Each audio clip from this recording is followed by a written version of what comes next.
Всего в рамках республиканской программы по обеспечению жильем детей-сирот в 2016 году из федерального и республиканского бюджетов Сибаю было выделено более 15 миллионов рублей, которые направлены на участие в долевом строительстве новых домов. Еще в сентябре этого года глава республики Рустем Хамитов вручил ключи от квартир детям-сиротам в новом 36-квартирном жилом доме на Индустриальном шоссе. А буквально на днях новоселье справит 12 человек, в детстве оставшиеся без попечения родителей.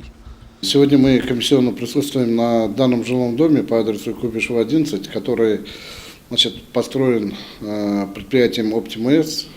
Заказчиком по данному жилому дому является некоммерческая организация «Фонд строительства социального жилья». В данном жилом доме у нас будет приобретать 12 человек, 12 однокомнатных квартир мы будем представлять в данном жилом доме.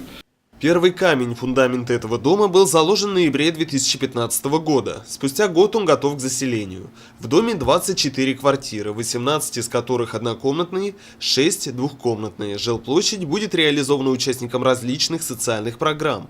Молодым семьям, участникам программ доступное комфортное жилье, то есть тем, кто нуждается в улучшении жилищных условий и состоит на учете в администрации. Строители дом построили с хорошим, я бы сказал, с отличным качеством. Квартиры теплые, все удобства есть. Но хотелось бы, конечно, чтобы и дети-сироты, которые получат квартиры, радовались только в этих жилых помещениях. Здесь у нас есть 2 семейные пары, а остальные у нас в основном студенты, которые будут получать квартиры.